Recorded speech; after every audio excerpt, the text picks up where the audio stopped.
আমি তোমার উপর রাগ করব কেন? কোম্পানি পাঠাচ্ছে বলেই তো আমি যাচ্ছি। মিথ্যা কথা বলিস না নরু। তোকে নতুন ভর্তি করেই কত দূরে পাঠাচ্ছে, তারা আর কোনো লোক খুঁজে পেল না। আমি সব জানি, সব বুঝি। তুই আমার চোখের সামনে থেকে সরে যেতে চাস, সেটা কি আমি বুঝি না? তুই আমার কে হস? তুই যে আমার দেবর, পেটের ছেলে তো নয়। তোর নিজের মা হলে তুই কি তাকে কাঁদিয়ে চলে যেতে পারবি নাকি মায়ের কথা ফেলে? কি মুশকিল, বম্বে যেতে হবে বলি না চাকরিটা আমার হলো, আর তুমি সব কি বলছো? তুই আমার কথা একটিবার ভাবলি না নরু? নিজের ছেলে মেয়েকে উপোস রেখে আমি তোকে পেট ভরে খাইয়েছি, নিজের সন্তানকে ফাঁকি দিয়ে তোকে আমি নরু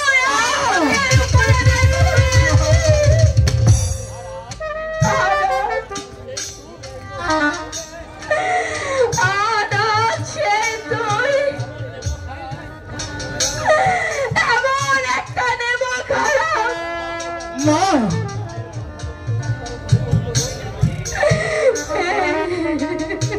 মাগু।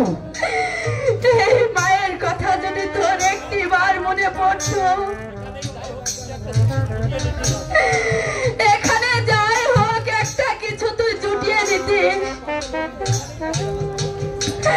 অথচ তুই এখানে যাই হোক একটা কিছু করতি। মাগু, তুমি সত্যি তো? আমি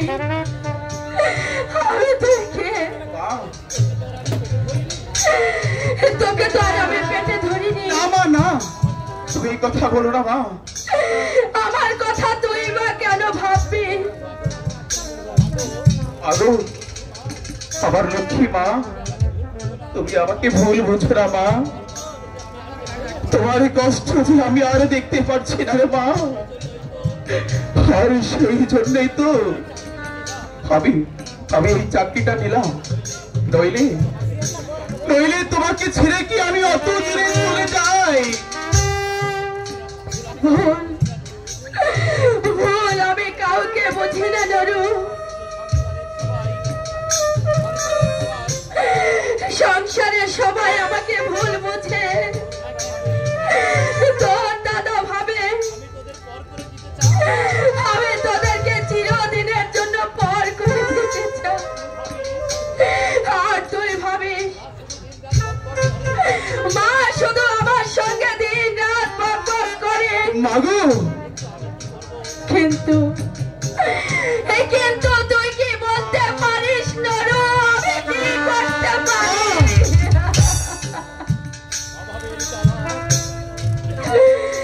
অভাবের জ্বালায় আমাকে প্রতিটা দিন করে করে খাচ্ছে। আর যে তোমাকে ভুল বুঝো মা, আমি তোমাকে কোনোদিন ভুল বুঝবো না মা। তুমি তো জানো না মা, আমার এই দেহের প্রতিটি অণু পরমাণুতে তোমার স্নেহ মায়া মমতা এই সঞ্জীবনী ধারায় পুষ্ট হয়েছে রে মা। আমি তো জানি মা, তুমি শুধু আমার মাই নও, তুমি যে আমার দেবী।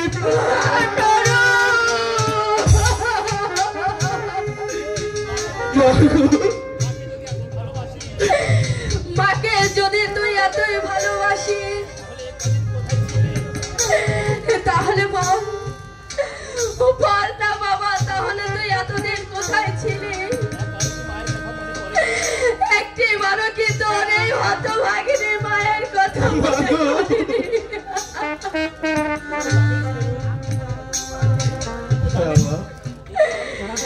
তুই তো জানিস না মা তোকে না খাইয়ে তোর মা কোনোদিন খায়নি।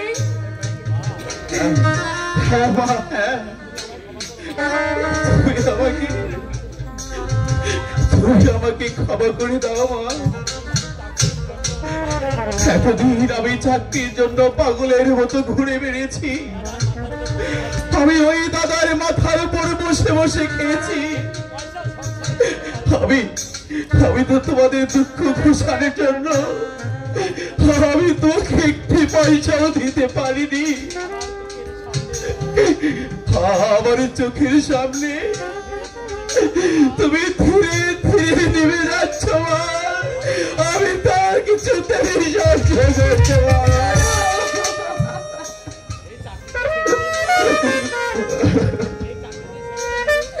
এই চাকরি তুই ছেড়ে দে নরু। না তুমি কথা বলো না,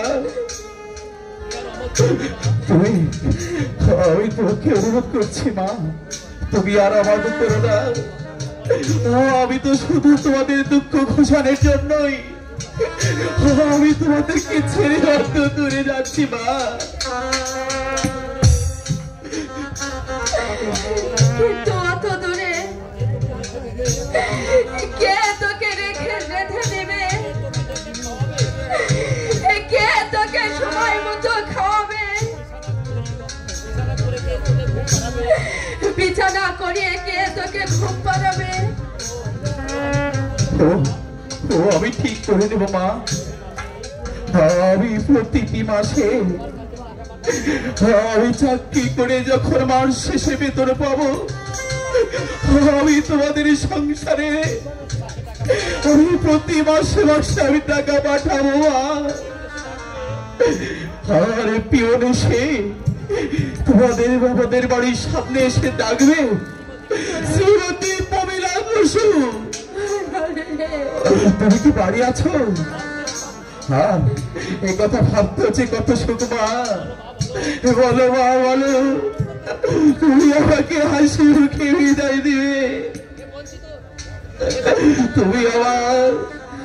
তুমি তোমার স্নেহ মায়ার থেকে তুমি আমাকে বঞ্চিত করো না মা, তুমি আমাকে বঞ্চিত করো না।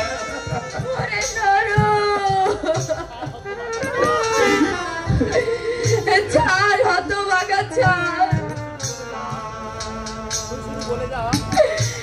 তুই শুধু বলে যা, ওই দূরে গিয়ে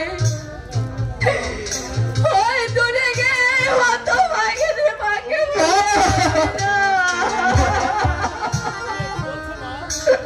তুমি কি বলছো মা? আমি তোমাকে কেন ভুলে যাব মা? আমি জন্ম থেকে আমার গর্ভধারিণী মাকে আমি কখনো দেখিনি মা। আমি জ্ঞান অবধি আমি যে তোমাকে মা বলে জেনেছি, এই দেহের প্রতিটি অনুপরমাণুতে তুমি যে মিশে আছো মা, তুমি মিশে আছো।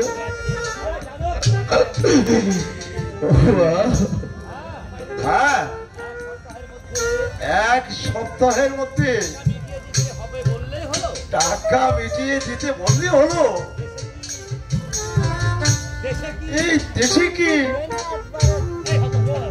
এই এই এই হতম ছাড়া এই বদমাস কোথায় থাকা হয় এই কোথায় থাকা হারামজাদা এদিকে যে একটা মানুষ সারাদিন উপোস করে থাকে সে কি আর কি আছে হ্যাঁ শোনো, তুমি আবার ওকে বকছো কেন? আরে তুমি থামো তোমার আদরে আদরে হতভাগা উচ্ছনে গেছে একটা পয়সা কামাই কামার মুরব্বী সংসার কিভাবে চলছে সে কি আর কি আছে আহ, তুমি কি থামবে? ছেলেটা আমার বাহিরে চলে যাচ্ছে আর তুমি এসে কিনা ওকে গালি দিচ্ছ। বাইরে চলে যাচ্ছে আগে আগে হ্যাঁ দাদা, আমি বোম্বে যাচ্ছি। বলবে কেন আমি ওখানে একটা চাকরি পেয়েছি। তাই তোমাকে বোম্বে যেতে হবে উনি ভেবেছো কি আমি কি মরেছি কে বললে তোমাকে বোম্বে চাকরি দিচ্ছে নিশ্চয় নিশ্চয় তুমি যুক্তি দিয়েছ আমি হ্যাঁ তুমি যুক্তি দিয়েছ আমি দিন রাত গালাগালিতে আমি রোজগার করে আনতে বলি আমি ওকে বুঝি দেখতে পারি না কিন্তু কিন্তু কিন্তু আমি ঠিকই বলি তাই বলে কি আমি ওকে ভালোবাসি না দাদা তুই কি আমার মায়ের পেটের ভাই নয় দাদা,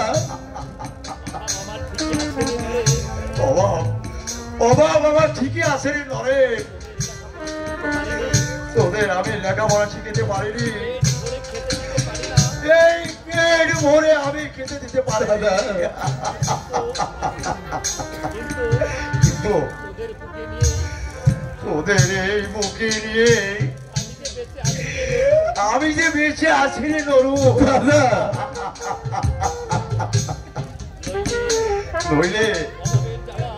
নইলে অভাবের জ্বালায় আমি তো কবেই পাগল হয়ে যেতাম নরু, তোর দাদাকে প্রণাম কর। দাদা তো আমাকে আমাকে তুমি আশীর্বাদ করো দাদা।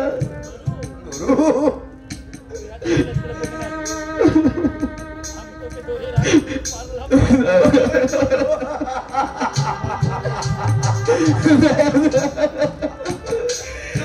আমি তোকে ধরে রাখতে পারলাম না নরু আমি অক্ষম হয়ে গেছি আমি বাবার কাছে কথা দিয়েছিলাম তোদের আমি মানুষের মতো মানুষ করে তুলবো তোরা আমাকে অভিশাপ দে না দাদা না, আমি বল এই যাদব বোস মিথ্যাবাদী এই যাদব বোস মিথ্যাবাদী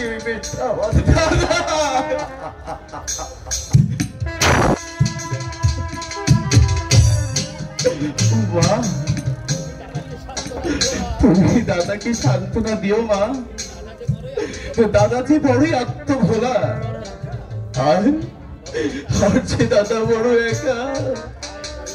আয় নরু, তোর দাদাকে নিয়ে আর ভাবতে হবে না। যাবার আগে মায়ের হাতে দুটো ভাত খেয়ে যা, ফিরে এসে হয়তো কোনোদিন মাকে দেখতে পারবি না।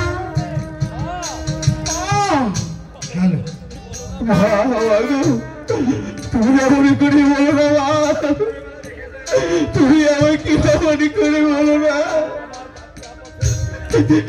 আমার যাত্রা পথে মাতর চোখের জলে যে আমার পিছল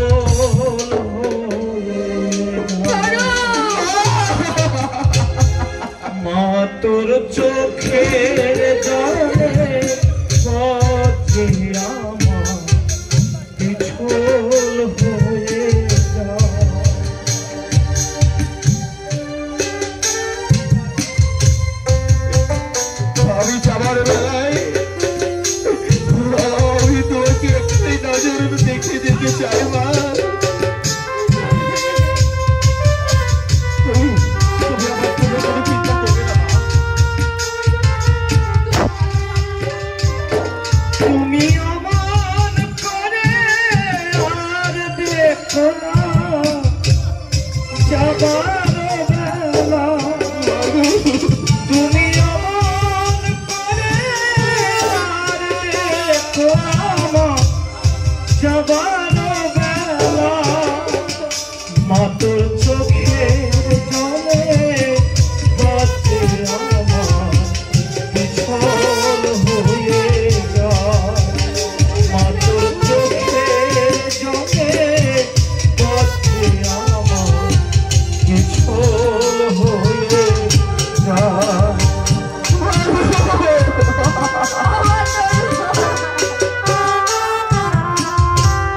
আমি আমারই ফিরে আসবো মা। তুমি শুধু দাদাকে দেখে আমার জানি শুরু হয়ে যাচ্ছে মা। ও সংসারেরই জ্বালায় মাগো চলে যাব দূরে, মা সংসারেরই জ্বালায় করে চলে যাব দূরে। আমায় আশীর্বাদ করো মাগো, এ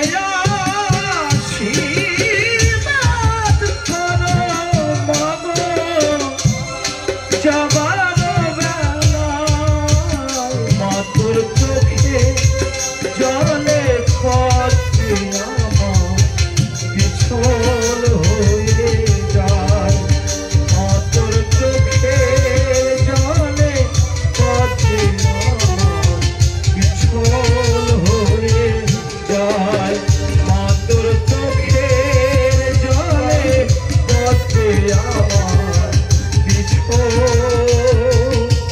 হয়ে যায়।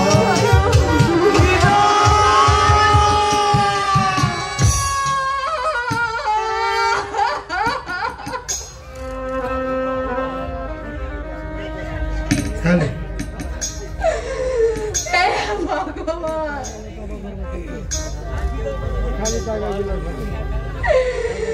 আমার নরকে তুমি দেখে রেখো ঠাকুর।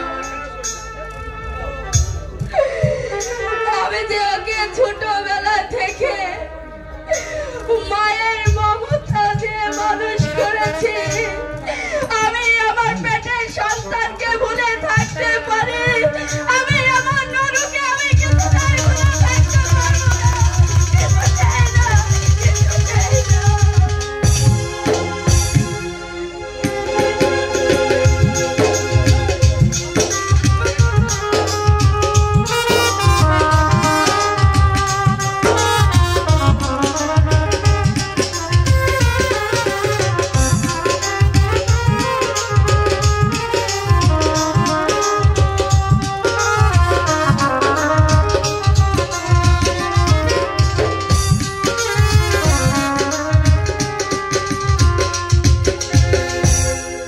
হ্যালো শুধু দর্শক মন্ডলী, আমাদের যাদবের অভিনয়ে সন্তুষ্ট হয়ে আমাদের দক্ষিণ পাড়ার বিএনপি নেতা ইমান আলী ভাই 100 টাকা বকশিশ দিয়েছে। আমাদের নরনীর অভিনয়ে মুগ্ধ হয়ে মাজেম ভাই 100 টাকা উপহার দিয়েছে।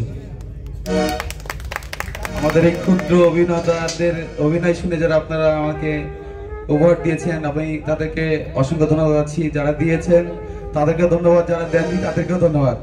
ভালো থাকবেন, আমাদের পালা চলতে থাকবে, মনোযোগ সহকারে শেষ পর্যন্ত থাকবেন ইনশাল্লাহ। আমাদের আরো ভাই যাদবের অভিনয়ে সন্তুষ্ট হয়ে 100 টাকা উপহার দিয়েছেন।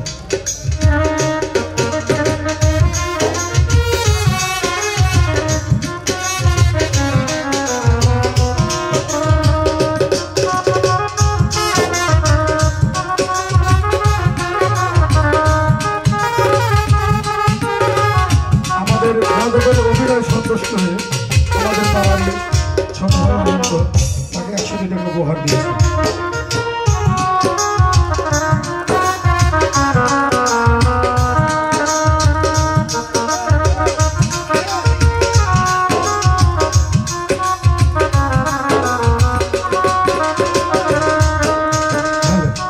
দর্শক মন্ডলী, আমাদের এই নবজাগরণ নাট্যগোষ্ঠীর এই যাত্রাপালাটি আমরা কতটুকু মনোরঞ্জন করতে পারছি জানি না, তবে আমরা অনেক খুশি। আমরা ধৈর্য সহকারে আমাদের যাত্রাপালাটি উপভোগ করছেন। আমরা চাই আগামী আরও দুদিন আমাদের যাত্রাপালা হবে, আবার আপনারা এভাবে থেকে আমাদের সহযোগিতা করবেন। ধন্যবাদ।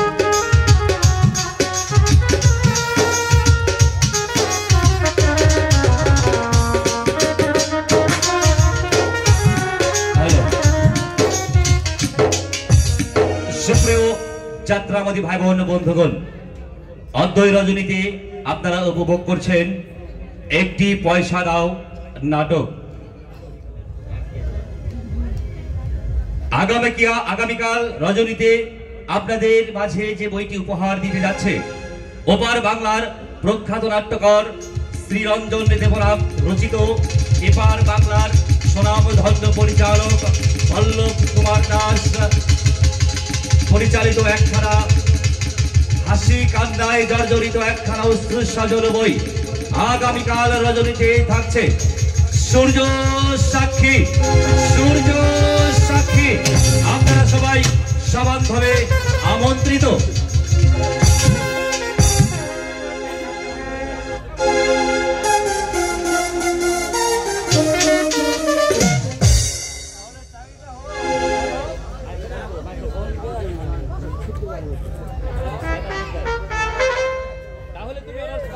তাহলে অনার্স পাস করেছো তুমি? আগে হ্যাঁ, শৈলেন অবশ্য বটে, কিন্তু কথা কি জানো, situation of or is very bad. হাজার হাজার শিক্ষিত সামান্য বেয়ারের কাজের জন্য কুমিরানি করছে।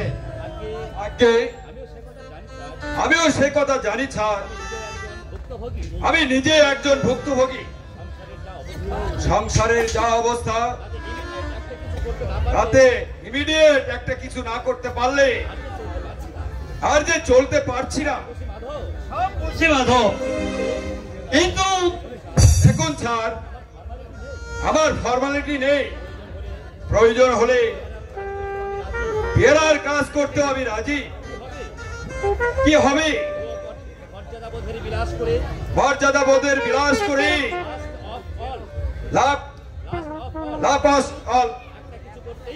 একটা কিছু করতে হবে। না না, তুমি কেন কাজ করতে হবে? আচ্ছা, তুমি কি একটু মাস্টার করতে পারো না?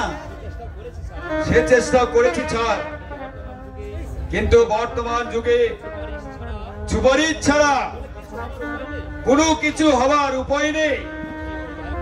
আপনি একটু দয়া করুন স্যার, আপনার উপকারের কথা আমি জীবনে কোনোদিন ভুলবো না। আমাকে কয়েকটা দিন সময় দাও মাধব, দেখি তোমার জন্য কি করতে পারি। স্যার, আমার যে মানে আপনি আমাকে বলতে আমার যে লজ্জা নেই। বাড়ির যে অবস্থা এমন পর্যায়ে এসে পৌঁছেছে, কি আর বলবো আপনাকে। কাল রাত্রে আমরা সবাই উপোস করে কাটাচ্ছি। কি মাধব, আজ থেকে তুমি না খেয়ে আছো? আশ্চর্য, আমি তো আমাকে ডাকছো দাদি? হ্যাঁ মা, এই এক প্লেট খাবার নিয়ে আয় তো। খাবার দাবার থাক ছাড়, তার বরং চাকরিটা হবে হবে সবই হবে, ব্যস্ত হওয়ার কোনো দরকার নেই।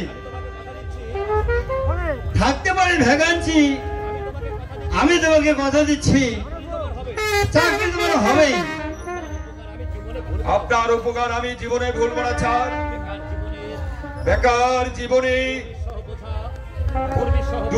দুর্বিষহ বোঝা আমি যার বইতে পারছি না স্যার। আপনার ঋণ আমি কোনোদিন শোধ করতে পারবো না। না মাধব, কিসের ঋণ? এ তো আমার কর্তব্য হচ্ছে। তুমি আমার শৈলেনের বন্ধু, তোমার জন্য আমার কোনো অনেক কিছু করার আছে। আগে সে আপনার মহত্ব। আরে মহত্বটা তো নয়, এটা হচ্ছে আমার বাঙালির প্রীতি। অসময়ে বাঙালির পিছনে যদি না লেগে থাকি তাহলে কে দেখবে তোমাদের দুঃখ? আমার বিপদ তুমি দেখবে, তোমার বিপদ আমি দেখবো, এটাই তো সংসারের নিয়ম। আগে তা তো নিশ্চয়।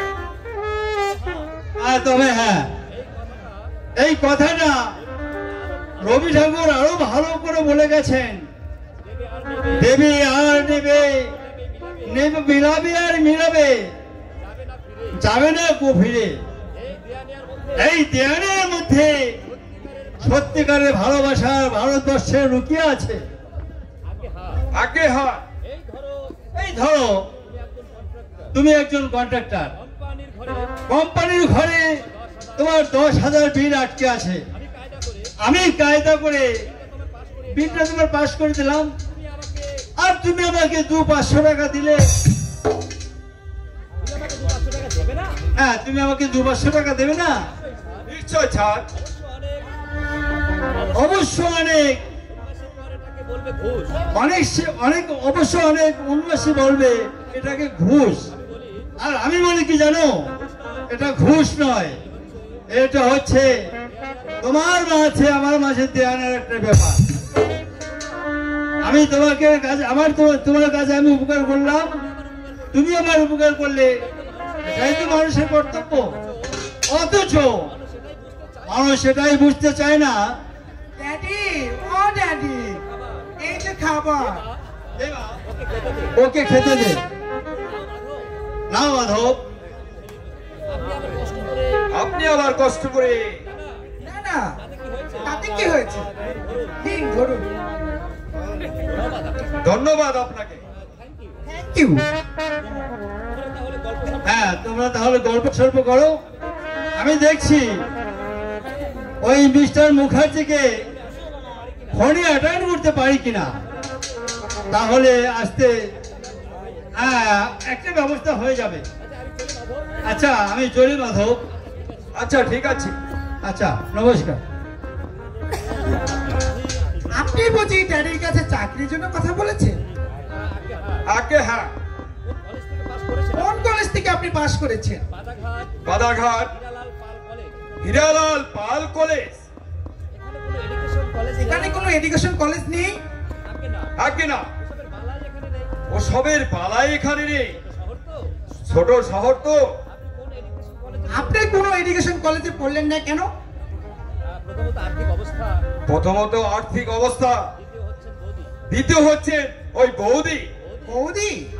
আগে হ্যাঁ, আমার বৌদি আবার ও সব একদম পছন্দ করে না। সে কেলে মানুষ তো, তাই। নিশ্চিত আজকাল এই সমস্ত ফরওয়ার্ড কোনো মানে হয়? ছেলে মেয়েরা একসাথে চলবে, ফিরবে, মনের অপসারণতা বাড়বে। অবশ্য ঠিক। জানেন মাধব বাবু, আমার ক্লাসের ছেলেরা আমাকে বলতো মুখ্য রানী। আয়ার বলে একটা ছেলে ছিল, সে মাদ্রাসে থাকে, সে কি আমাকে বিয়ে করার জন্য এমন পাগল। তাই নাকি? সাতকলি তিনটা ছেলেকে একদিন চ্যালেঞ্জ করে বসলো, ডুয়েল লড়বে। সবাই চায় আমাকে বিয়ে করতে, মারামারি লাগে আর কি। আমি গিয়ে তবে সিং থামাই। তা আয়ের কি বিয়ে করলেন না কেন? ব্যাক লাখ মাধব বাবু, আমার অবশ্য ইচ্ছে ছিল, বাবাই অমত করলেন। অবাক করলেন কেন? বাবার যুক্তি আছে, ওরা বড্ড তেঁতুল খায়। ননসেন্স, ননসেন্স একটা। দাদার হয়তো অন্যরকম ইচ্ছা আছে শেলি দেবী। অট্টমিন, আপনি কি বলতে চান? ইয়ে মানে বলছি বিয়েতে নাকি প্রজাপতি নিবন্ধন ছাড়া হয় না। ননসেন্স, এসব আমি বিশ্বাস করি না। আপনি একটা উচ্চ শিক্ষিত ছেলে হয়ে এইসব অন্ধ কুসংস্কার কথা আপনি বিশ্বাস করেন? কে মানায় না। এই ধরেন আমার মন যদি আপনাকে চাই, আই মিন আমি যদি আপনাকে ভালোবাসি, মানে আমাকে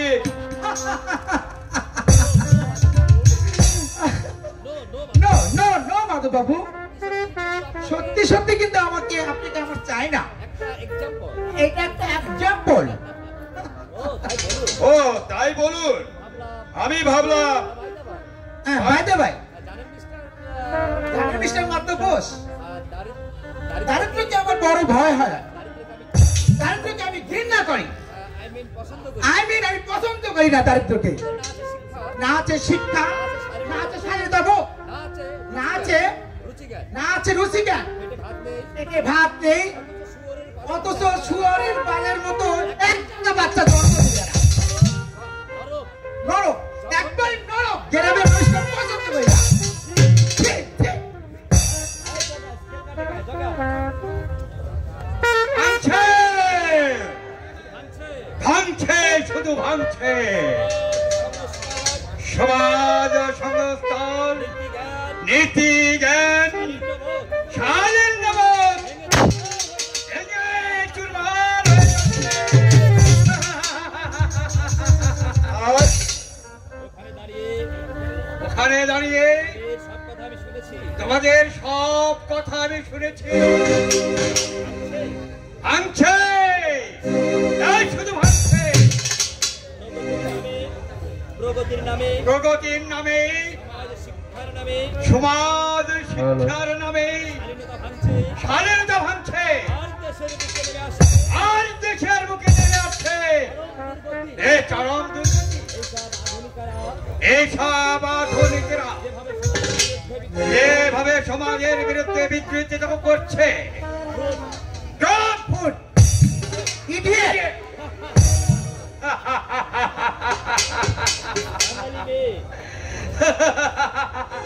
বাঙালি নিয়ে গালাগাল দিচ্ছে ইংরেজি ভাষায়।